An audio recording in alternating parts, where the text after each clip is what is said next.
Welcome back to the COVID episode of Girls Gone Spooky. Post-COVID episode. Yes. Yeah, COVID has struck. COVID has struck us. We've been smote by COVID. Yeah, thank you everyone for your patience, dear listeners. Yes. We both got very sick. Amy definitely had COVID. I maybe had COVID. Who knows? Because apparently Omicron is like tests. Dodged it. So it's true. Unclear. But we're very excited to be back on our bullshit. Very excited. And feeling better. Very happy that Amy can kind of breathe. Yeah. Breathe as well as usual, which is subpar, but it's fine. It's true. Yeah. And we have an exciting announcement. An upcoming episode is going to be recorded live in paradise, aka Mexico. So gird your fucking loins, whip out your bikinis in solidarity, and let's fucking go. I'm so excited. I know. It doesn't even feel real.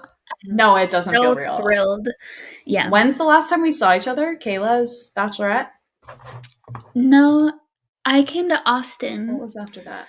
Oh, that's right. That was the last time. It's been a year. I think that was in March. So almost a year. Yeah, it was. Wow. Okay. Yeah. It was right after we got excited. Vaccinated, I remember. Yeah. Oh, that's right. Yeah, that's right. So exciting. Great. I'm going to smother you. Oh, I'm just going to same. smother the shit out of you on a beach. I know. There are 2 bedrooms in this first place we're staying, but I'm not going to sleep separately from you. No. Sleepover. Absolutely not. We're going to fall asleep watching The Office or something. I mean, that's like, we gotta do it OG style, you know? Exactly how Cal it Poly, was. go Stangs. Exactly. Go Stangs in that creepy back bedroom of yours. Amy's bedroom in college in our like junior senior year house was literally detached from the house. You had to go outside to get into her room. I loved it. When I think back on that, I know you did. And when I think back on it, I'm like, I could never have lived in that room. I would have been creeped the fuck out all the time. Well, yeah. It was like a glass box, basically, because it was windows on every wall. But which is lovely in the daytime. Yeah. I really liked it, though. And I think I would have been more creeped out if there was a gate into the backyard. That's true. Oh, yeah, there wasn't one. Yeah, you would have had to either come down that giant hill in the back or somehow get through the house to get back there. Right. So which, I felt good luck. fine. I'm in there. You just get through me first. Yeah, you might have been in more danger than I was. Yeah, I was at the front. Yeah, wasn't there like... Remember when one of our neighbors had these like very weird like heads, like cement heads in their garden, and one time we were in the yard and there was one just buried in the yard, and we were like, weird. What's that? Yeah, no, so alarming. That was off-putting. So off-putting. That was a nice little neighborhood, though.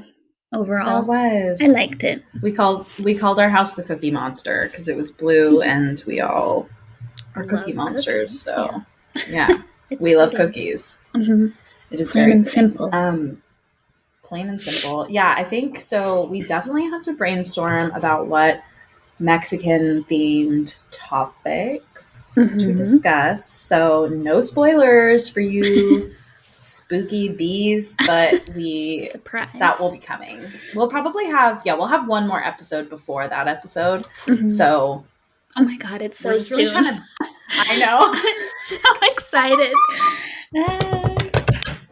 I'm freaking out. I know. Freaking out. Yeah.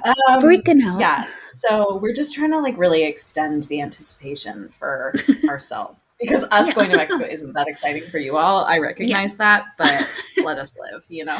I hope it's infectious though. Me too. I mean, if you can hear how giddy we are, like I have chills. I'm so excited. Yeah, me too.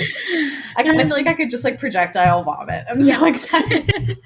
I'm gonna give myself an asthma attack because I'm like hyperventilating, wheezing.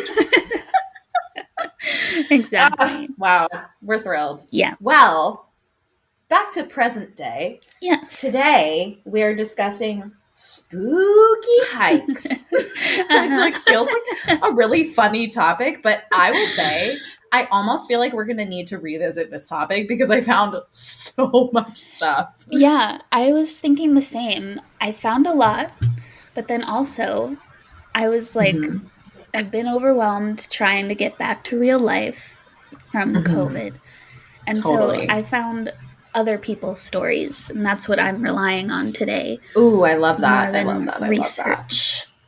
But I love that. I like did like half research, half, well, it's all research, I guess, but like half of them are Reddit stories. And I'm not sure if I'm going to tell all of them because honestly, I do think we could do a part 2. Okay.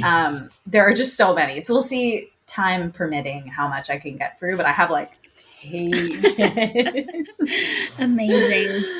Okay, last episode I went first, so it is all you, AK. Okay, cool.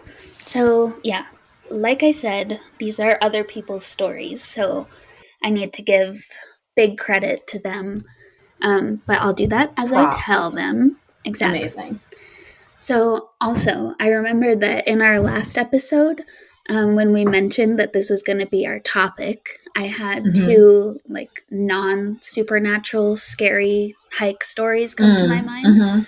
I think I told one of them, but the second one is this. So unfortunately, I don't have the original author's name because my source for this was, of course, My Favorite Murder. Yes. It was episode 61, if you want to listen to it. And Karen, who's one of the hosts of that show, when she tells this story, she just says that she found it on Reddit and didn't give a name. So this is a Reddit story. And Karen, also in the episode, she acknowledges that with this being from Reddit, there's like a 50-50 chance that this is true. Totally. But believe what you will. So, okay, this storyteller, it's about his parents. So when they were younger, and like first meeting, they went on a date that was a midnight hike in Provo Canyon in Utah. And they decided to go hiking without flashlights, just going by the light of the stars and the moon. Yeah, irresponsible. But the dad said he knew the area really well because he was an avid hiker and rock climber, and that was his favorite spot. So they felt secure doing that. However, on this particular night that they were hiking, they both had kind of a bad feeling about something, just like a instinct coming up. But dude, yeah, you turn back. I know, but I think they were both ignoring it, probably because they were trying to impress each other. Like it's one of their first dates. They were first dating. Shit. They're like, okay. I'm cool. That changes it a little bit. Yeah, I'm just so chill. Like I hike at midnight. I'm not scared. I'm a cool girl. Yeah, exactly. So yeah, they ignored it and continued, but the dad started to get like even more of a bad feeling when they were approaching this forested area. Still ignored it and took some steps in there. And it becomes very dark because now they're under the tree cover. Right. And they don't have any light. And he steps on something soft in the middle of the pathway. No. And obviously that's weird because you might step on a rock or something, but it'd be hard. not soft. So as Dude, soon as that happens, they're like, no, we gotta go now. Finally, they listen to their instinct. So they bro. leave without looking at what it is and make it out okay. But years later, that couple, they're watching TV and an interview comes on with Ted Bundy, who is, No, if you don't know, absolutely not. like maybe the most infamous serial killer, just absolutely horrible person. If you don't know who Ted Bundy is, by the way, sorry to interrupt, No, go on the internet right now and educate yourself because are you okay if you don't know who that is? yeah, Okay, except for maybe our international right, listeners. yeah, You guys, it's okay. But do look it right. up because it's like, if you're into that kind of thing, it's like very interesting. Yeah, he's horrible. And also, like, I don't want to speak on this because I'm not a psychologist, but like, he seems like the perfect depiction of a psychopath or a Oh, for sociopath. sure. Yeah. Like, yeah, so very interesting. But anyway, in this interview, the interviewer asks if there was a time where he felt like he was really close to being caught. And Ted answers that he had lured one of his victims up into Provo Canyon one night, which actually, this canyon was a known, this is a horrible way to put it, but like dumping ground of his Oh, for okay. remains. So he did frequent this area anyway. Okay. But I guess he had lured one of his victims up there, and just minutes after murdering her, he heard people coming up the trail. So he hid in a stand of trees and he heard them step on the body, but then turn around and leave without doing anything. So I don't know if Oh, that's true. Either way, an amazing story. oh, oh, oh my God. Oh, Uh-huh. I like am having a hard time like bodily processing that. Mm-hmm. Oh, no, no, no, Yeah. no, no. He stepped on her squishy dead body, dude. Yeah, I know. Fuck. Yeah, and like freshly dead, like ugh. Okay, Oh. so then here's the question though. Like on the sorry, I just like really got like No. serious about this for a sec. Uh-huh. The fact that they both had a bad feeling about it, like, you know, I feel like in hindsight, it's easy to say, like, oh, I had a bad feeling. We both had a bad feeling about it that Mhm. night. Like, but if that is true, because that does happen when people are in Yeah. situations where they're like, ooh, Mhm. bad vibes, bad Yeah. vibes, bad vibes, like, gotta get Yeah. out of this situation. Mhm. What do we think that is? Like, I don't I don't know. like that's just so weird. It's Like, is it someone like reading energy, or is there like maybe something in the air? Like they literally mhm. can smell the death somehow, Oh, like in a very subtle way, maybe. I don't know. which is a It's horrifying thought. yeah. It's like just a sixth sense.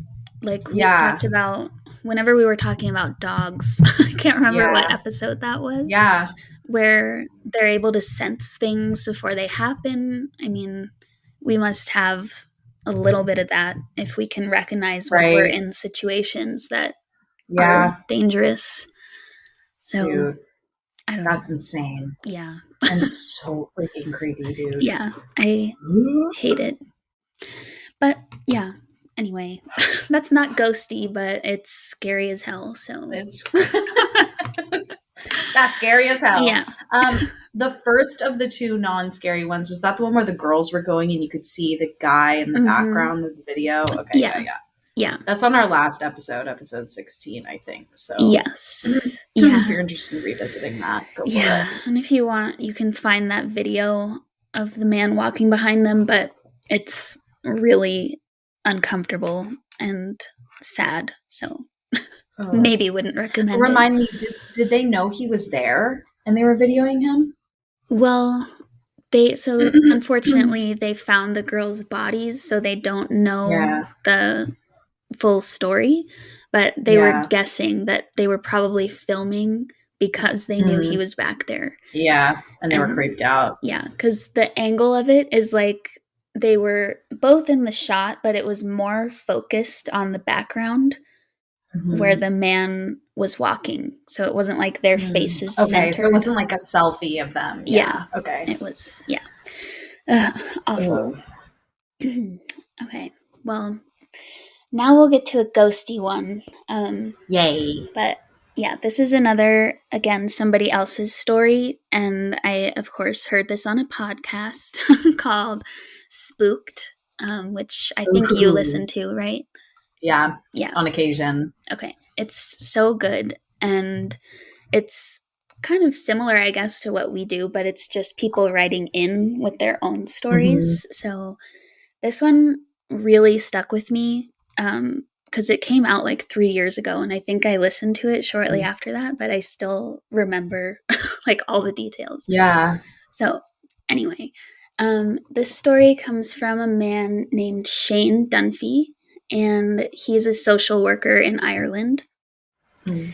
And he was working with a little boy whose name was Gregory. And he was called to work with Gregory because the little boy had been sneaking off into the forest every night. And he says that he's going there to meet his friend Thomas. So this also... Bro. Yeah. That's a rough start. Yeah. I would also like to say that this is kind of a loosely associated with our topic because it's about like a forest and a path that goes into the forest, but I'll allow it. That's a hike. Yeah, they're not hiking. He wasn't hiking, but it could be a hike. Exactly. That's exactly I'll take it. Okay, perfect. So he goes in there to meet his friend Thomas. And so when Shane, the social worker, first meets Gregory, he's asking him all these questions about, how did you meet Thomas? Who is he? And Gregory's answer to how they met was that he heard Thomas calling to him from the edge of the forest, which their house backs up to this forest. And classic. Yeah. Gregory's window faces the forest, so when you look out, you can see the very edge. So he heard Thomas yelling his name, so he looked out, and that's how their relationship began. Okay, anyone who's read Jerusalem's Lot or Salem's Lot by Stephen King, if you know, you know, that is like almost cut and pasted out of that book. Really? It's not quite, but like the house backing up to the woods, the name being called to the window. There's like a specific scene in Salem's Lot, which is like my hands down favorite book of all time, that is so just like bone chilling, and I'm already so creeped out. Yeah. Okay, we'll see how it goes for this story. I'm here for it. I'm leaning in. Okay, well, here we go. So once he knows this, Shane, as a social worker, he obviously cares a lot for children, so his immediate thought was, Thomas might need my help. Can you take me to him? But Gregory says no, Thomas does not like adults, so he can't bring Shane to meet him. So then 2 weeks after this initial meeting, Shane gets a call from a police officer who notifies him that Gregory was just found deep in the forest after sneaking out the night before, presumably to go see Thomas. And when... he was found the next day? Like he spent the whole night in the woods? Yes. Yeah. No. Yeah. No. Yeah. I'd be like, get a priest in here. This isn't okay. Something's wrong. Yeah, I know. His poor mom, she was, oh my God, horrified through this whole story. Yeah. So, yeah. Then Shane asks him, why did you go out there and why did you stay out there so long? And Gregory said that he was playing hide and seek with Thomas. And when they find him in the forest, Gregory says that Thomas is still standing nearby, but no one could find any trace of him. So they just took Gregory home, But then the police were just searching around to check out the scene, and they find 2 sets of footprints underneath Gregory's bedroom window. So I was gonna say maybe he's like schizophrenic or something like that, but yeah, what? Yeah, there are 2 sets. So now they're like, okay, this is bizarre. Right. And after this incident, Shane, the social worker, he tells Gregory's mom to put padlocks on all the doors and hide the keys so that Gregory can't get out anymore at night. Right. And so as they continue working together, Gregory starts opening up more to Shane about who Thomas is and like what they do together. And Gregory explains that Thomas enjoys playing these certain games on a specific gaming console, and that his favorite show is the A-Team.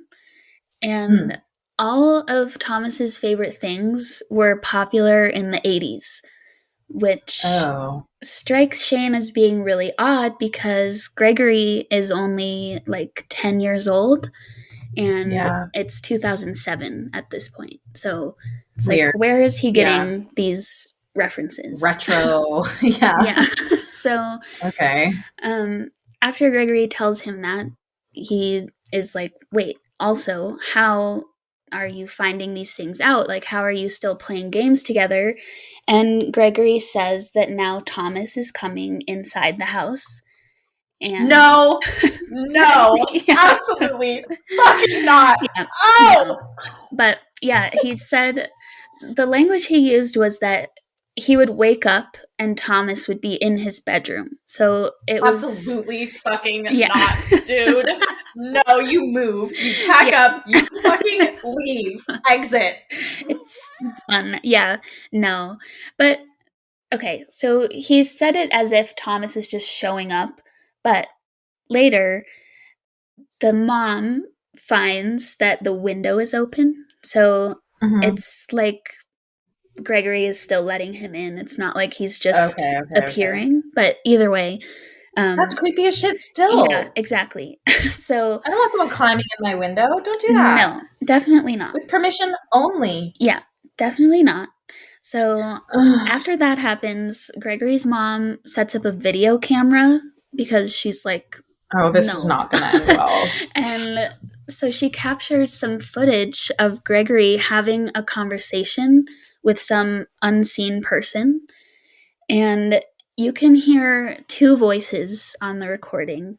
I haven't heard the recording, of course, but that's what the Shane says, is there are 2 distinct voices. And one is Gregory's, who's explaining, I can't go out anymore. I can't go in the forest because it scares my mom. But this second voice, which is the like disembodied voice, they don't know where it's coming from, is starting to sound agitated, saying, but I keep coming here. It's your turn to come to me now. Like, play fair. So Gregory's mom, like before knowing she captured this on camera, she hears him talking. So she goes out to see what's going on, and that's when she sees that the window is open. And beneath the window, there are dirt and twigs on the floor, as if somebody had just been in there.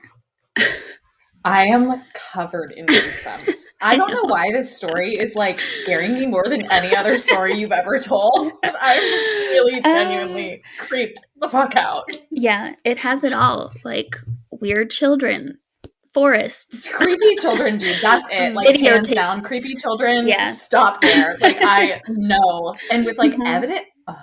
No. Yeah. Okay, and here's the thing. We always come back to this. Mental health is a very serious thing. A lot of these things can be explained by people who are actually severely ill mentally. I would originally have said this poor child probably has some sort of disorder, maybe schizophrenia, and is maybe making that other voice. Exactly. But the 2 sets of footprints, because how would he have made 2 sets going out, come back without making more prints, Right. and then walked out again? Exactly. And then the twigs and the dirt when he had no way of getting out. No. Yeah. No, thank you. Yeah, that was everyone's original theory, was either this is an imaginary friend or he does have some sort of deeper mental thing going on. But as these things continue to happen, they're getting more freaked out that this is a real person. Right. So, okay.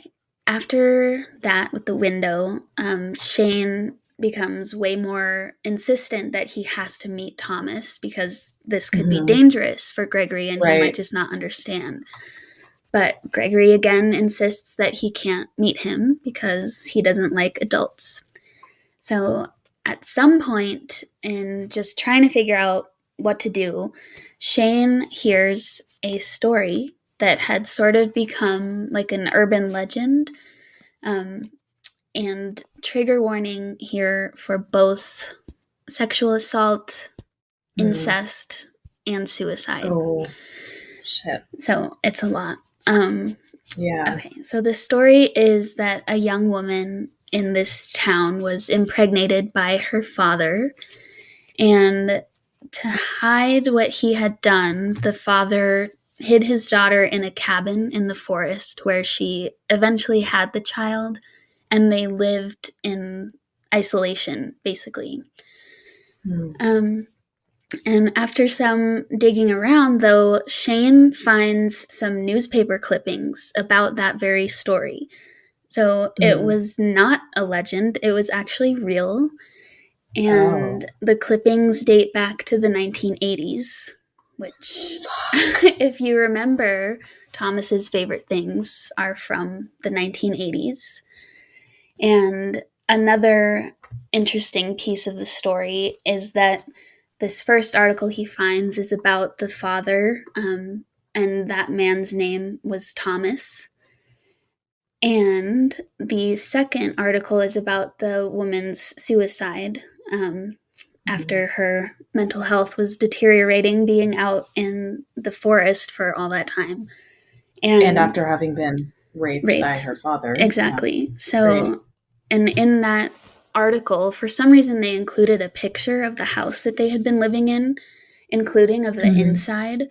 And in the photo, Shane notices the gaming console that Gregory had mentioned that Thomas likes to play games on. Was it like an Atari or something? It was, did it say? This might be wrong, it was like a Sedeka or something. I hadn't heard of it before. Oh, okay. Yeah, I guess it was popular in the mid-80s, but yeah. Okay. I don't know. So that's 2 odd coincidences. And so a little bit more time passes. Shane gets another frantic call from Gregory's poor mother saying that he had bolted past her out of the house in the morning. Oh, no. So like the deadbolts were unlocked because she was there. Daytime, but yeah. He just ran for it right past her. And when she realized what was happening, she went to the door and she saw another boy. So she was like, oh my God, this might be real. Like she was still operating under the assumption or maybe the hope that it was an imaginary friend. In his mind. But it was real. So she, of course, calls Shane and then they call the police, but the police can't send anyone because Gregory is a known runaway. Right.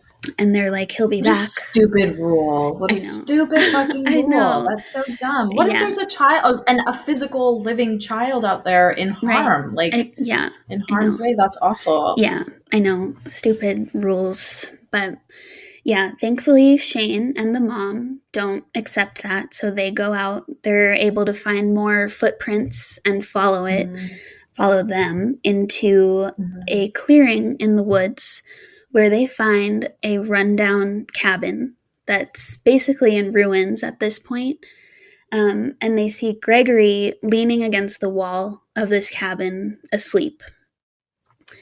So when they enter this clearing, Shane says he starts to hear really loud crying, like surrounding them, not coming from a specific direction, but just all around them. Everywhere. Yeah, almost as if it's inside his head, but everyone else hears it as well. So Shane goes over to Gregory to wake him up, and he asks him, "Where is Thomas?" And Gregory points to a spot that's kind of behind Shane. So he turns and he actually sees a little boy standing in the trees, like kind of a good distance away.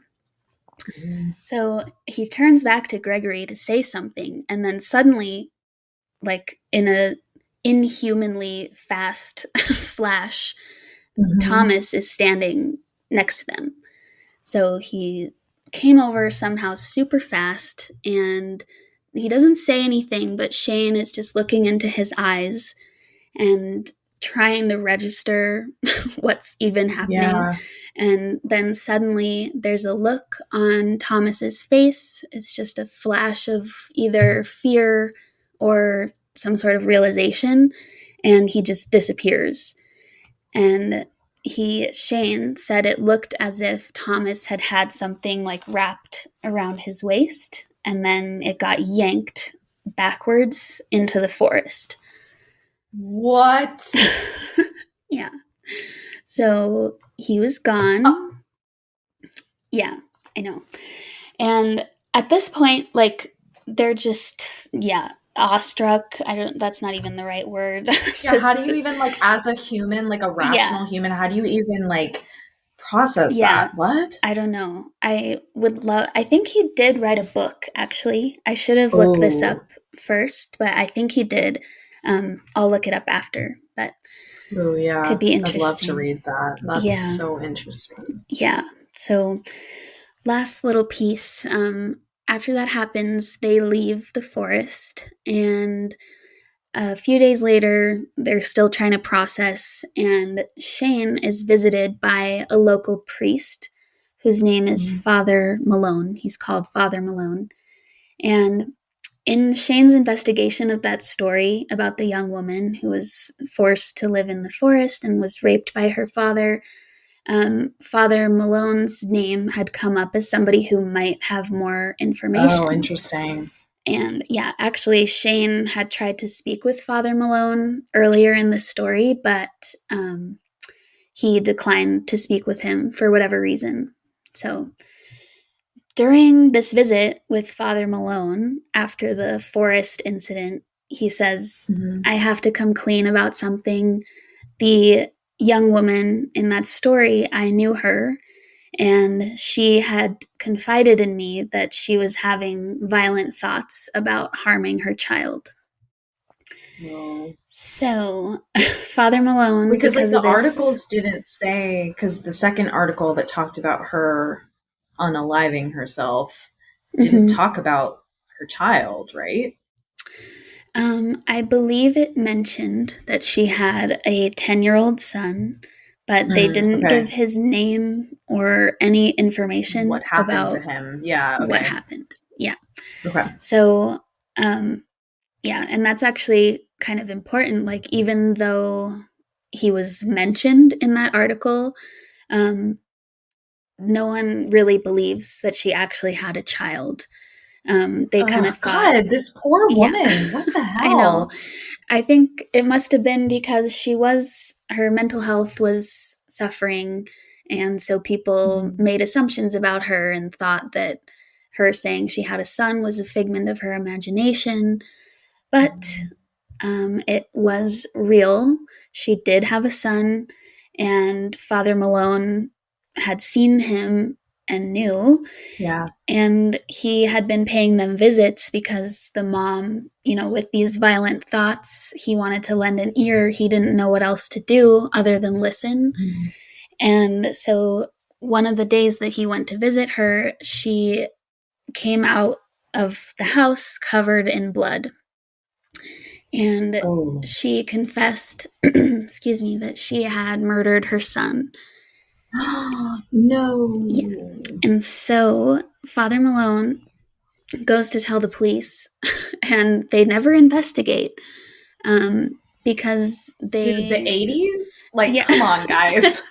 Jesus. Yeah, I know. So they never investigated, because I can't, let's see, maybe, no, he wouldn't have waited. I think it was right after this happened that he told them, but I was wondering if maybe he waited to tell for whatever reason until she committed suicide. I don't know, but either way, they didn't investigate, and there we go.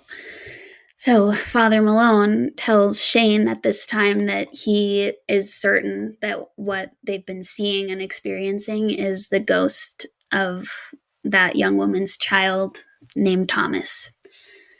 So did Malone confirm that he was also named Thomas after the father? Well, he didn't say that, but he was like certain that this little boy that was him. Yeah, it was him. I mean, he may not have even received a name. Could have just been the only family name, so he called himself that. Yeah, it's very possible. Dude. But yeah, what a like just devastating story. Like that whole thing is just so awful. Yeah, at every turn. But yeah. Then a few days after that, Father Malone and Shane and the family went to hold a vigil for Thomas and sort of blessed the area. He was clear to say it's not an exorcism. Like they weren't thinking he was a demon or anything. They were just trying to give Thomas closure from this life and also Gregory closure from his experience. And Thomas never came back after that. And Gregory started to feel better. So whatever they did had worked. So wild. Yeah. Do you remember that episode? No, I don't know that I listened to it. I don't know that I'm that far. Because I when I start a new podcast, I start at the very beginning. So I don't think I've made it up to that episode yet. Okay. I think it was in like season 2. Okay. I think I'm just in season 1 still. I listen to so many of these paranormal podcasts. I can't get caught up. Yeah. I know. Yeah. But oh my God. That's the story. It's an intense one. That's like, wow. I am a little bit speechless, which is unusual. Yeah. As you all know. I mean, you can see how that sticks with someone. Like, I don't think I've ever gotten chills like that. Yeah. And it's also like you expect for someone who's a social worker. I think I associate like certain occupations with being pragmatic, like beyond what anybody else normally is, like whatever your default, the average is. I just envision them being on like the farthest end of that spectrum because they see horrible shit, horrible shit that is physical and pragmatic in this world all the time. And that just makes me think like the mom saw it, Gregory saw it, Shane saw it. Yeah. And for Shane, oh my God, like to be an adult, to be a child is one thing because I think you're not quite certain about what's even physically possible. But to live your whole life to adulthood believing in like the laws of physics. Yeah. And then to have this thing happen in front of you, like I think that might drive me insane. Like I think if that happened, I would be like, oh, I've lost my mind. I'm going to lose my mind. Yeah. Like that's it for me. Right. You just can't conceptualize that, like what happened. Yeah. And you can't rationalize it. Yeah, exactly. It's not rational. Yeah. Right. Yeah. What the hell? I know. And yeah, like you said, I think of social workers as being very like, we got to solve this problem. Right. We're here in reality. Oriented. Yeah. So grounded in what's true. And realizing that even the most horrifying things that you think normal people, regular, non-social worker people think that no way does that actually happen. They're open, like, things outside of what you even think humans are capable of doing evil things. Yeah, they do them to kids, like, regularly. Yeah. And it's like, okay. So for it to be something even beyond that is like, I know. What? Yeah. Wow. It's a crazy story. Yeah. Amazing. My mind is blown right now. Yeah. You should listen to the actual story. Yeah, because I'm definitely going to. Shane has the most beautiful Irish accent. Of course. I was just thinking of this whole thing told with him. And also the little boy having an Irish accent. I'm like, sweet angel, no, leave Gregory alone. I know. Wow. Yeah. Well, there we go. Ooh, okay, here we go. Yep. I'm revving up over here. Let's move All right, guys. Time to take a fucking hike. Will that be the episode title? Probably. Okay, so one of mine is maybe paranormal, maybe not. It's one you and I, Amy, have invested a lot of time in looking into in the past. It is the Dyatlov Pass incident. Oh, yeah. Which is very famous now. So I have that one. I have a lot of like theories about that. And then I wanted to pick a local one. So there's one called the Ghost Road that's located here in Ontario, near Toronto. Cool. And then I went in on Reddit. So I kind of organized them into different regions. Some of them don't have regions and they're just kind of miscellaneous, but I probably will just get through the ones in the Adirondacks today, just based on time, but I will come back to the rest. Okay. So I also want to like kind of keep going because I didn't get to like exhaust everything that there was. So I think if we do like a part 2, I will just like unleash on all of these because they're really good. Okay. So starting with the Dyatlov Pass. So buckle up, babies. Okay, so the Dyatlov Pass incident was an event in which 9 Russian hikers died in the northern Ural Mountains between the 1st and the 2nd of February in 1959 in very uncertain and some would say inexplicable circumstances. Yes.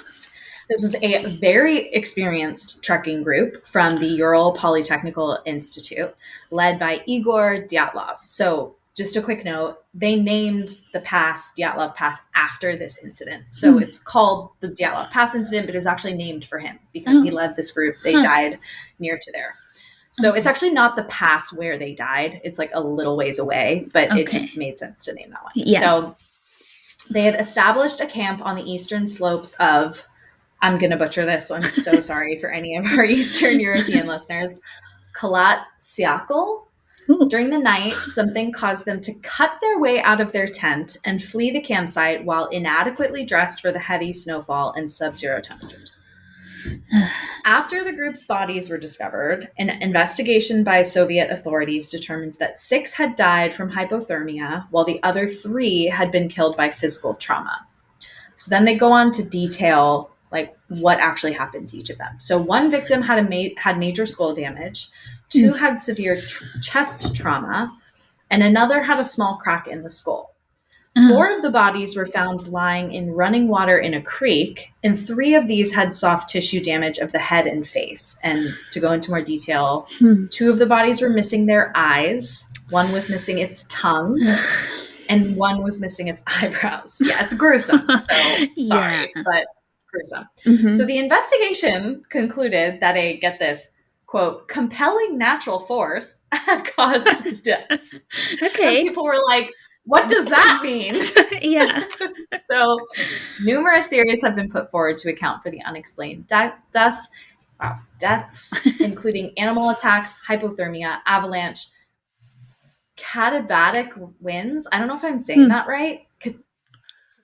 Katabatic? Yeah, it has to be katabatic winds. Yeah, that sounds right. Infrasound-induced panic, military involvement, or some combination of those things. So this, as a reminder, was back in 1959 when this happened. The immediate investigation after that happened around that time, so in the late 50s, early 60s. In hindsight, there was a lot of negligence in that original investigation. So there's a lot of there's a lot of details missing. Yeah. Because even reopening the case, which they did to investigate further starting in 2019, they just there's not enough like there's no recency, right? So they can't go back and look for evidence. It's all Right. gone now. Yeah.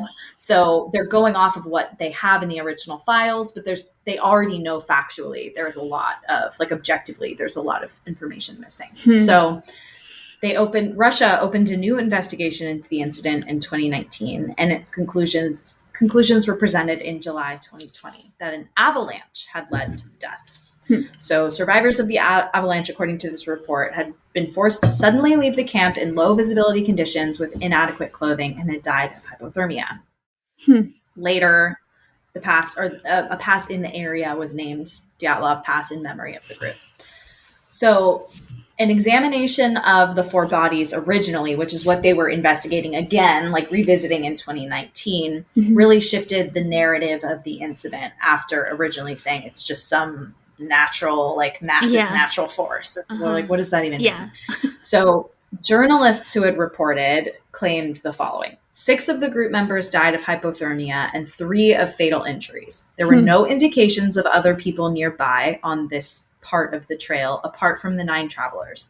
The tent had been ripped open from within. The victims had died 6 to 8 hours after their last meal. Traces from the camp showed that all group members left the campsite of their own accord on foot. Some levels of radiation were found on one victim's clothing. To dispel the theory of an attack by the indigenous Mansi people, because this was originally one of the go-to accusations. Vozrozdeny, who was leading, I think, the investigation, stated that the fatal injuries of the 3 bodies could not have been caused by human beings because the force of the blows had been too strong and no soft tissue had been damaged. So very interesting. Released documents contained no information about the condition of the skiers' internal organs, and there were no survivors. So again, they're always coming back to this like compelling natural force. When the investigation reopens in 2019, is announced in 2020, they're like, we're sure it's an avalanche. So the points to support that theory are, so Andrei Kuryakov, who's the deputy head of the Urals Federal Directorate of the Prosecutor General's Office, very official title, announced an avalanche to be the official cause of death for the group. Later, independent computer simulation and analysis by Swiss researchers suggested an avalanche as the cause. So like he was the one originally, he was like, I think it was an avalanche. The compelling natural force was probably an avalanche. And then when they reopened the case, they also thought it was an avalanche because they couldn't think of anything better.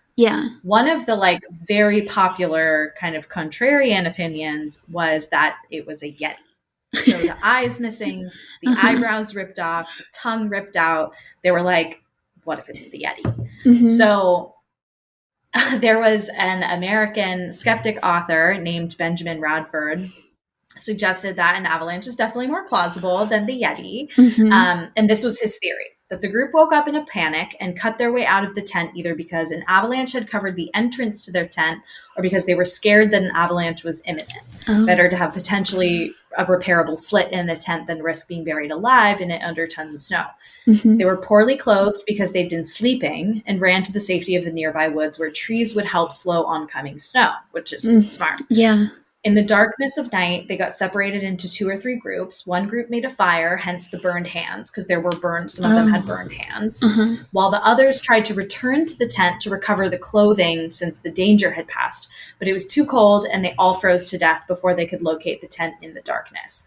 At some point, some of the clothes may have been recovered or swapped from the dead, but at any rate, the group of 4 whose bodies were most severely damaged were caught in an avalanche and buried under 4 meters or 13 feet of snow, which is more than enough to account for the quote-unquote compelling natural force the medical examiner described.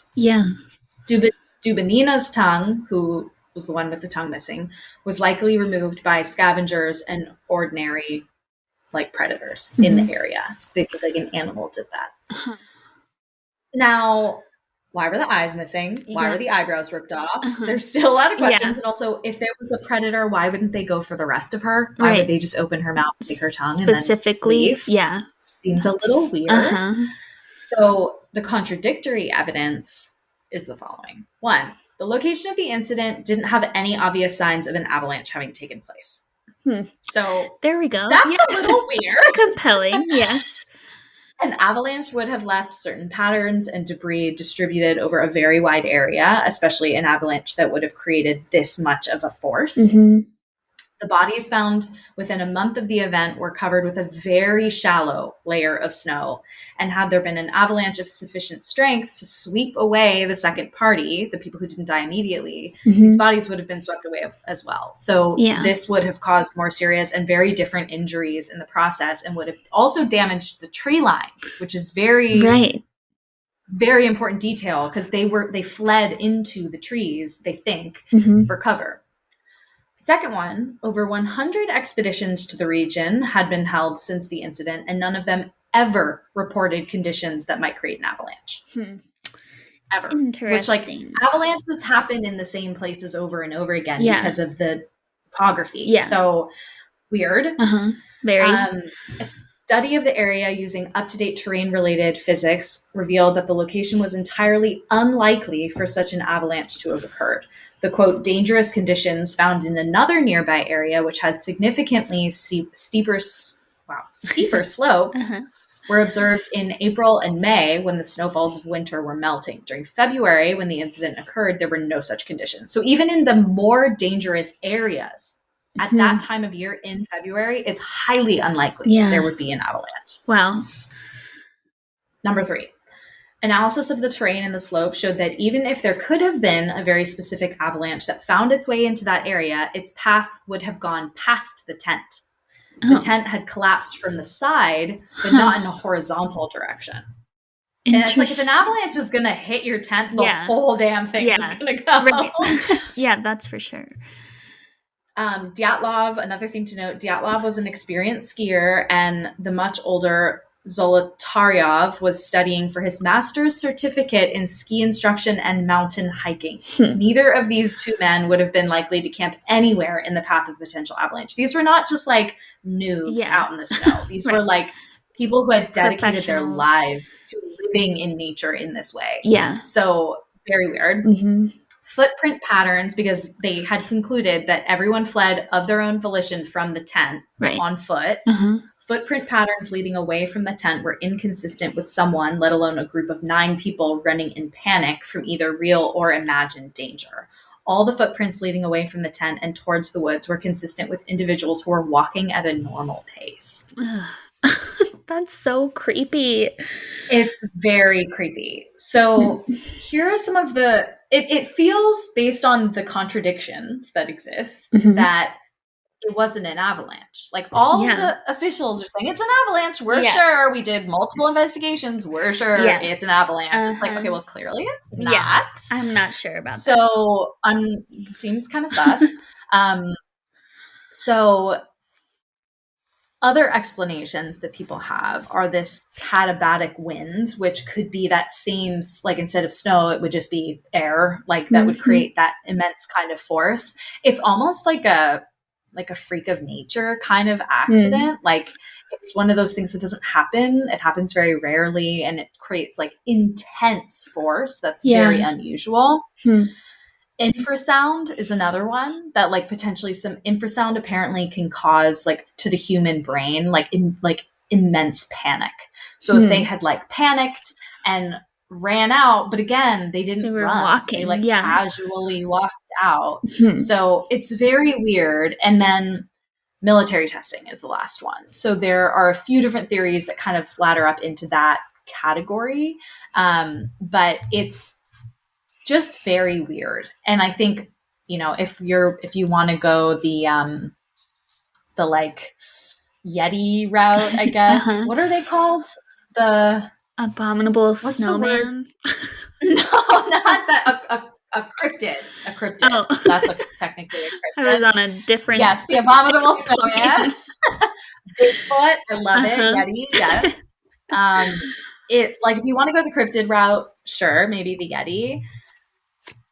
I feel like it gives me spookier vibes than that. Not that cryptids and the Yeti isn't, like, inherently very terrifying. It is, but, like, you would run. If you saw a Yeti, you would sprint away. Like, you would run.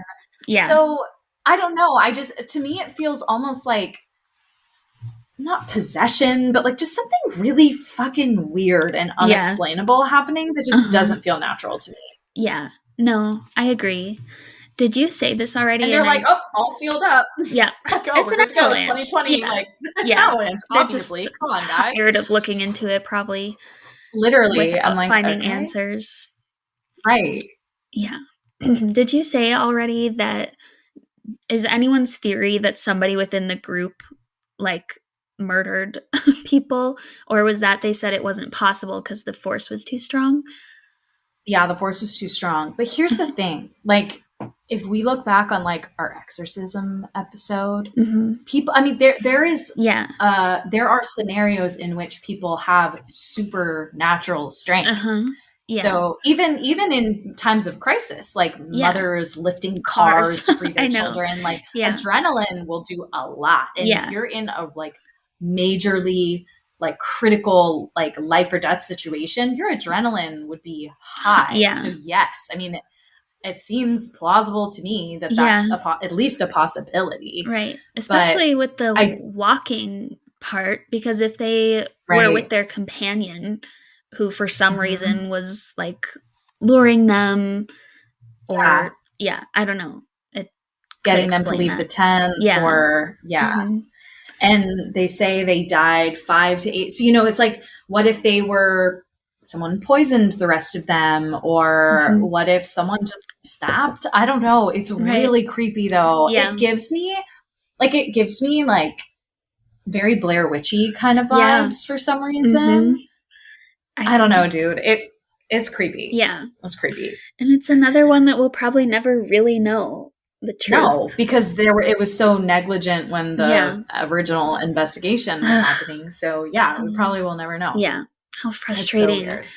So I know. So frustrating. Well, it's like Kristen Smart. That's another one where it's like, okay, if the sheriff's department had actually like done their job and done their due diligence, they would have found her body ages ago. Yeah. Like they would have found it probably within the year. Yeah, right. But no. Bad job. Bad job, guys. So that's Dyatlov Pass incident. There are movies made about it. So if you're interested, search it online, Google it, Bing it, whatever you want to use. Bing it. Ask Jeeves. Yeah, I was just gonna say. If you're living in the early 2000s, ask Jeeves. Yeah. So the next one is one that's local. And so, by the way, a lot of that information is from Wikipedia. If you go to the Dyatlov Pass incident Wikipedia page, all of the sources are listed there. There have been so many books, articles, journal entries, just like endless resources. So it was just easier to go to like a consolidated source to get the like headlines for you guys. So if you're interested in reading more, there's so much information about it. Cool. This one is from a group called the Paranormal Seekers, and their site is theparanormalseekers.ca. So you better believe this Canadian woman is going to be heavily invested in this page and probably visiting some of these places. Yeah. So this is called the Ghost Road in Port Perry. So I'm just going to read through like the legend of Ghost Road and some of their experiences, because the Paranormal Seekers have visited this place multiple times and they've had some interesting experiences. They have some wild photos. So we will be posting those on our Instagram for sure. Amazing. Okay. So the legend of Ghost Road.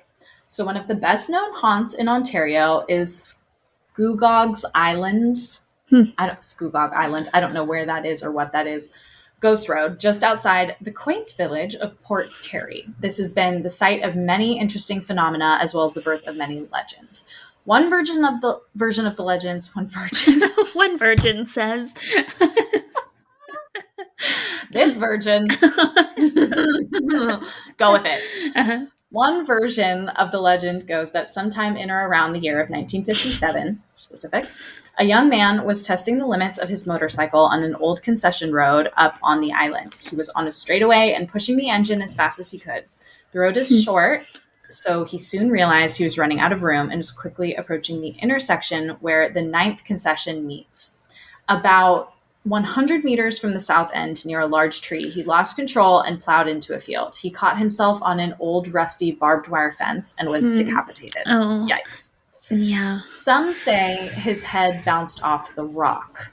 Some also say, and there's like a rock on the entrance to Ghost Road.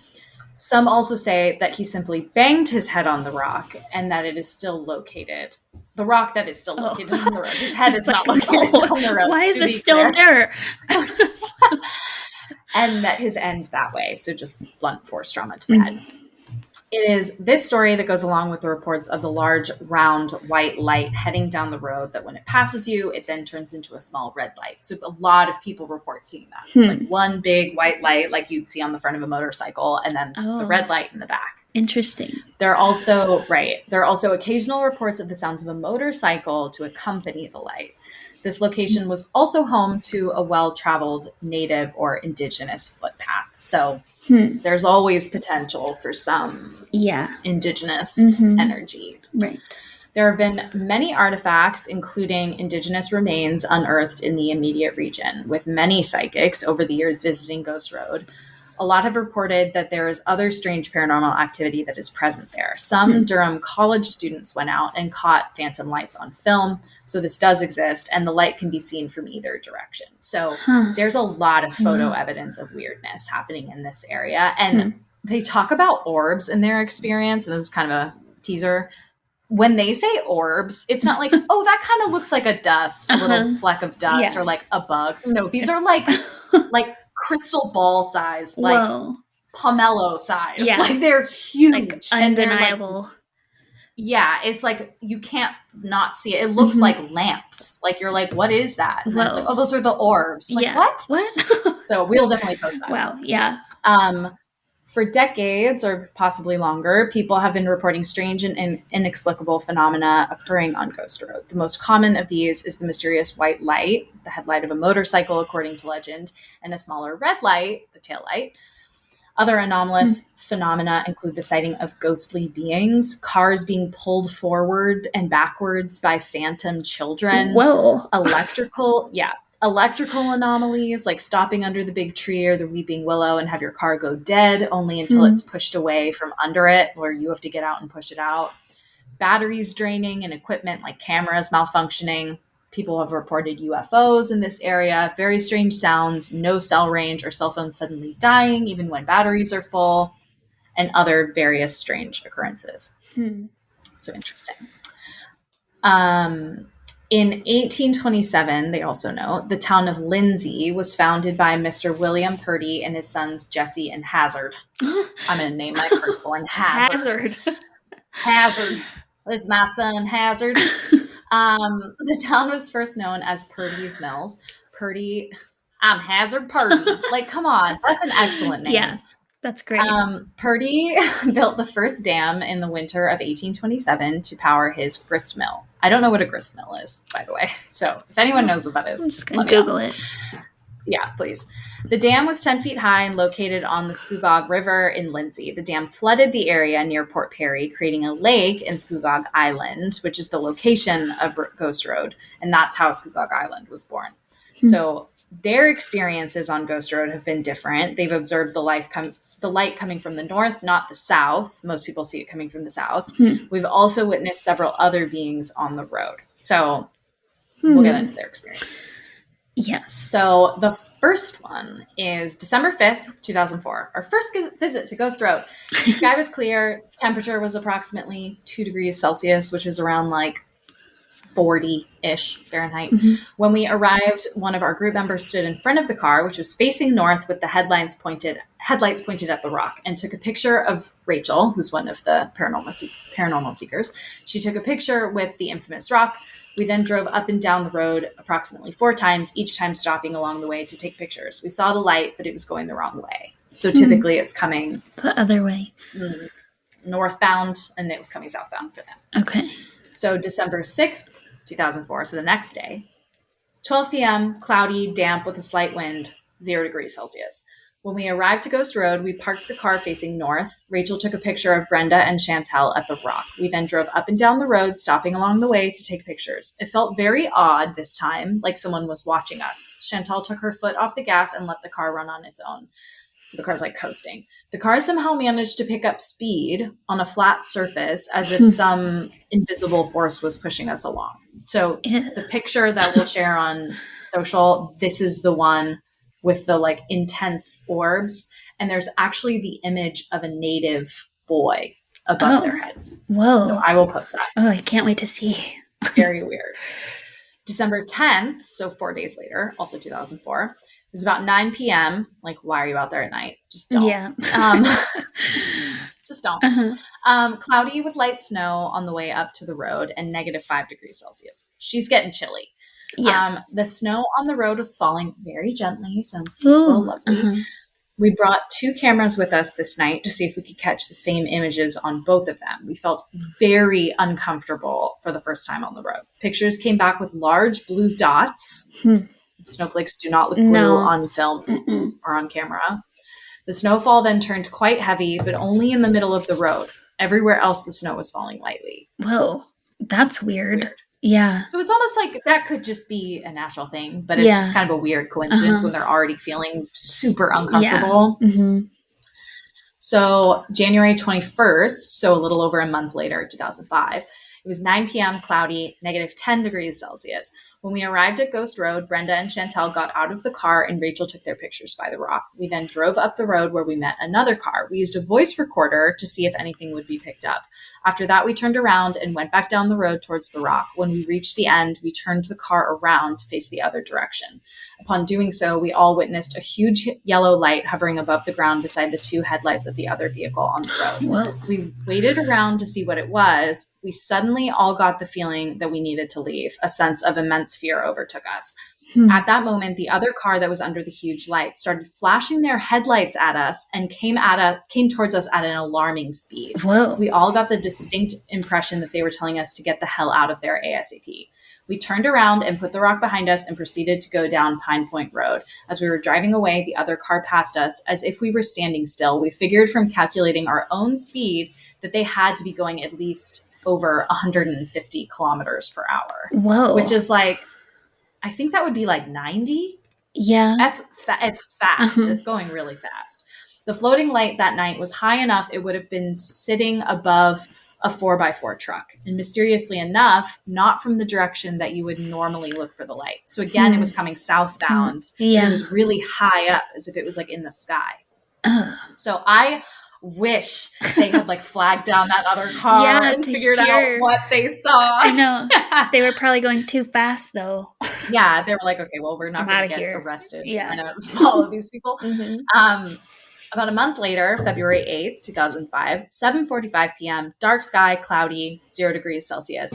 We did our usual drive up and down the road a few times to get a feel for it. I feel like at this point, like they were so creeped out the last 2 times. I like props for going back. Yeah.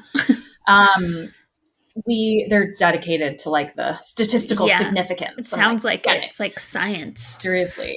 Yeah. I love that. We met up with another car and decided to park with them on the side of the road. Power in numbers. Yep. Chantel, Jay, and Rachel got out of the car and walked about 50 feet from the front of the vehicle. Rachel ended up feeling uneasy, so she turned around and got back into the vehicle. Dave then witnessed an odd experience.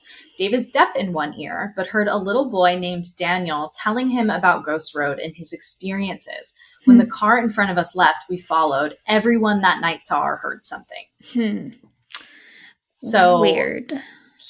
In the deaf ear, he was hearing a story. Yeah, right. Like that's very odd. Something different about that. Yeah. So a few days later, February 13th, 2005, it was 9 p.m., dark, very snowy, -5 degrees Celsius. We took a friend up to the road, brave, with us that night. While up there, we took a picture of our friend Josh on the rock. He wanted to see if anything would happen to him while on the rock, to see if any of the legends were true. Dumb. Yeah. Okay, he was brave before, now he's just dumb. You don't taunt Don't that. poke the bear. Yeah. Josh, come on, Josh. After that, we continued our drive up and down the road. It was at this time that Dave heard the little boy again. He told Dave how they had to train themselves to be able to turn into orbs, that it wasn't as easy as it appears to humans. He also expressed a huge interest in the trucks he saw on the road.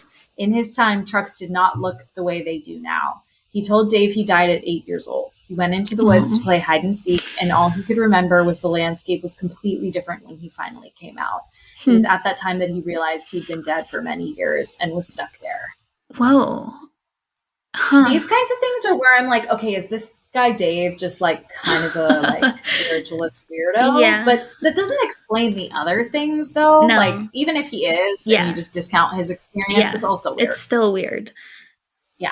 So 5 days later, February 18th, 2005, this was a very active night for the spirits up on Ghost Road. We caught several images of them. Put it this way, it had us all creeped out.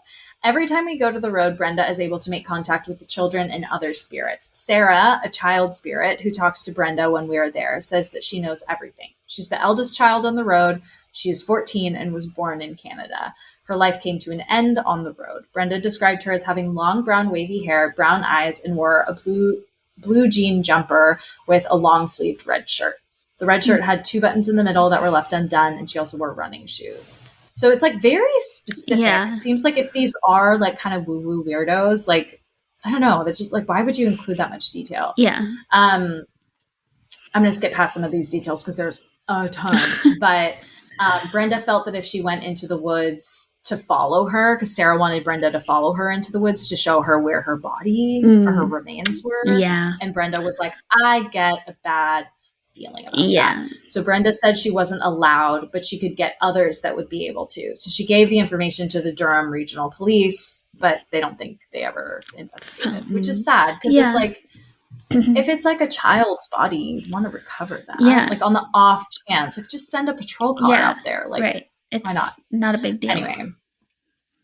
Brenda received a lot of information about various things that night. One in particular was about Daniel, the boy that Dave was hearing. Oh. He originally came from Ireland as an immigrant with his parents. She also confirmed 22 children were in the woods. Whoa.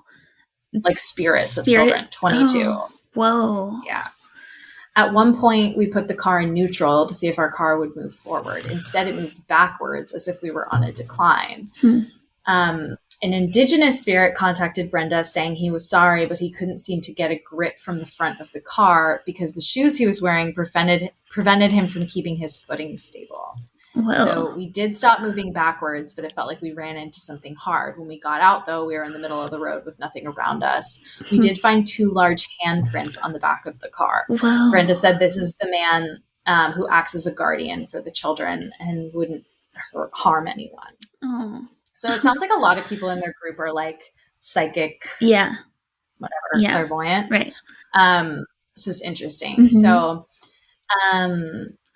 there are a few more instances where like their cameras caught some really weird things. Like there were lots of like weird noises, and then they'd go investigate, and it was just like they'd see like one time there was a weird noise and by the rock, and they went to investigate it. And then they walked over. When they walked back to the car, there was like a happy face on the car, like in the dust on the car. That was like, looked like it was like, it says the face doesn't look like it was drawn with fingers. It looked more like a stencil, or as if the shapes were like breathed out, like if someone like blew on it to create the shape. Weird. Really weird. Before walking back to the car one night, we all witnessed a huge comet racing across the sky.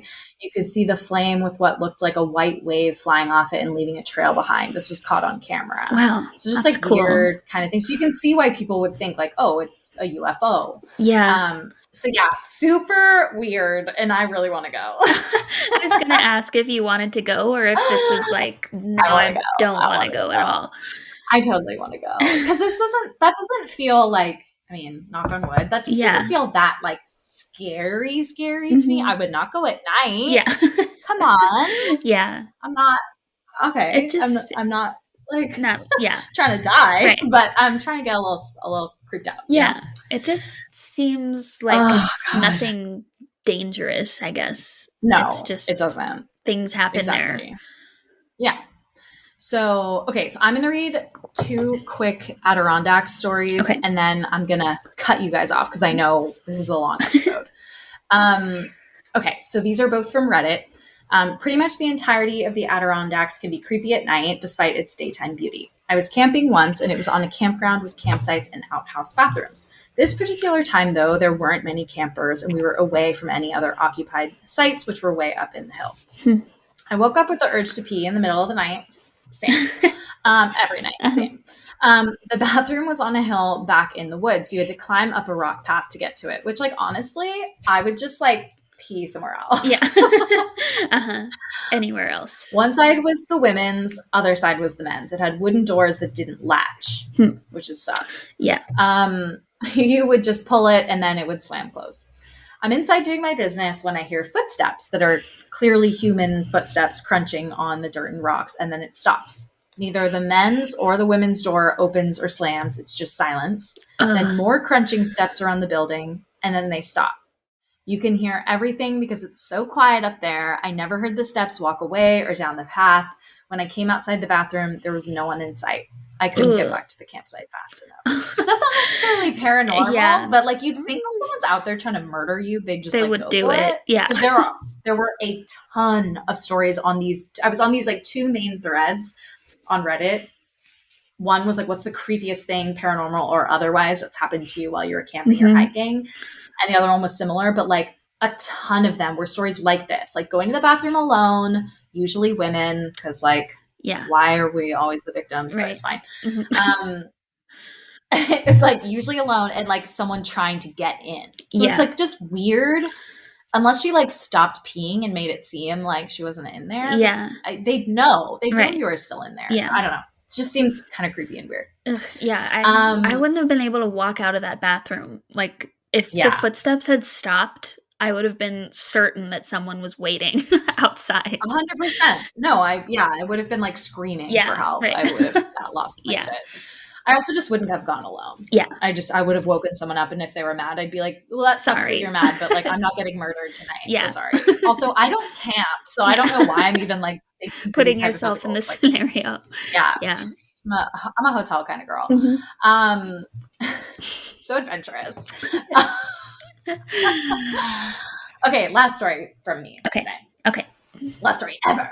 No. Just kidding.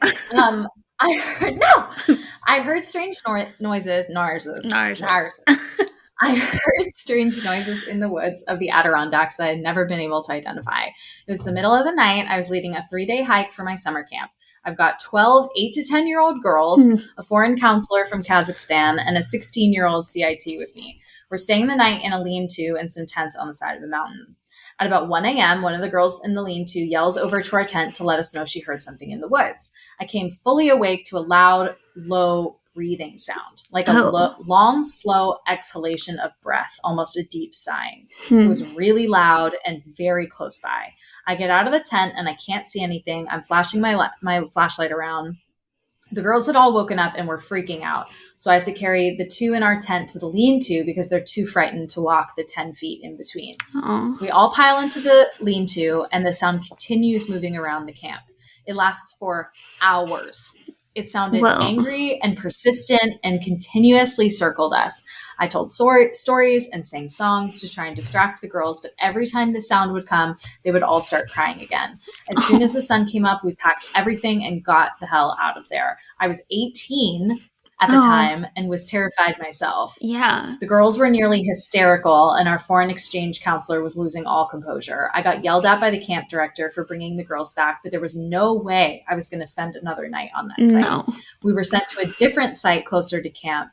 It had to be some animal, but I listened to all of the animal noises I can think of that are native to the area, and none of them matched the sounds I heard last night. Whatever it was scary as hell. Yeah. That is really off-putting. Creepy. Yeah. And my thought was like, I've heard that, mountain lions and like cougars, I think, their vocalizations are really frightening to hear. And people think it's like a monster. But it sounds like they would have listened to what that would sound like online. And it did not match. But like a low, deep, like sound. I would be so scared. That sounds demonic AF. Yeah, that really does.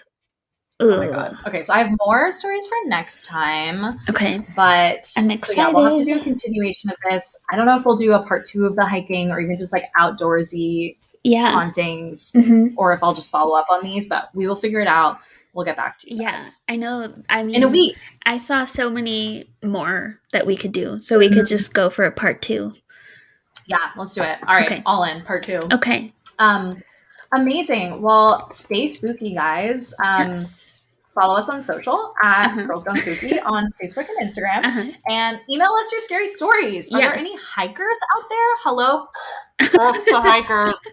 Tell us your spooky hiking stories. Even if they're not paranormal, we still want to hear them. Yes. So email us. We love you. Stay healthy. Stay safe. Stay healthy. And most of all, stay spooky.